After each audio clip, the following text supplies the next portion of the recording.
We're going to do a collage today. And we've learned before that the word collage just means to paste. It's a fancy French word that means to paste. But the collages we're going to make today, we are going to use two different concepts. The first concept is what is called our horizon line. We've probably talked about it before. A horizon line is the line where the sky meets the ground. Putting a horizon line in your artwork can give it the illusion of depth and make it look like it's going back in space. So I've given everybody a big blue piece of paper, and there is green pieces of paper that I have sent home. I'm going to have half sheets of green pieces of paper at school for you if you're doing this project at school.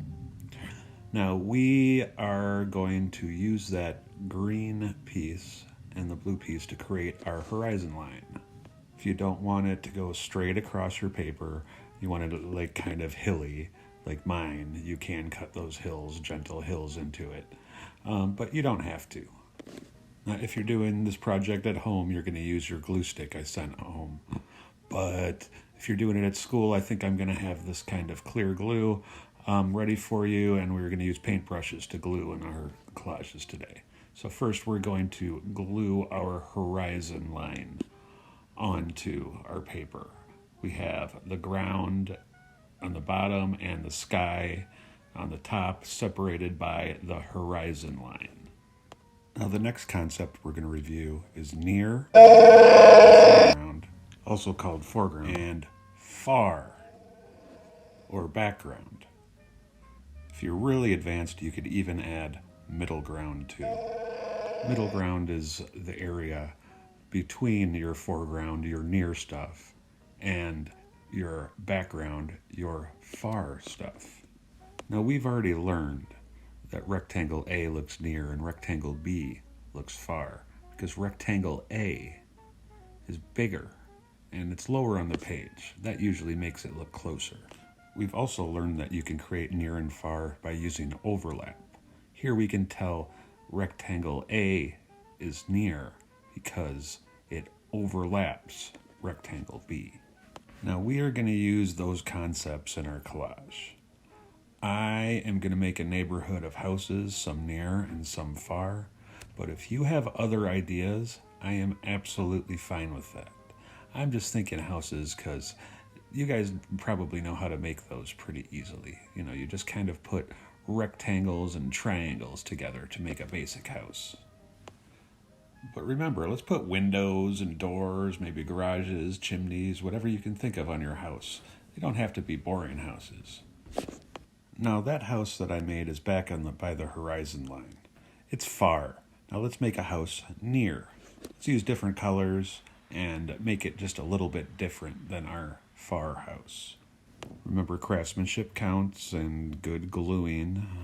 The glue should cover most of the back of these shapes, so they're not coming up and detaching when it dries. After this, we're just going to keep on doing this. We're going to make near houses and far houses. Remember, you do not have to do houses. You can do plants or animals or cars or monsters or whatever you'd really like. I'm doing houses. But anything you make is easy because all you have to do is think about the shapes that those things are made out of. And you cut out those shapes. To make any objects, to make any kind of art, it's just putting together shapes. So near, far, foreground, middle ground, whatever, just putting together shapes.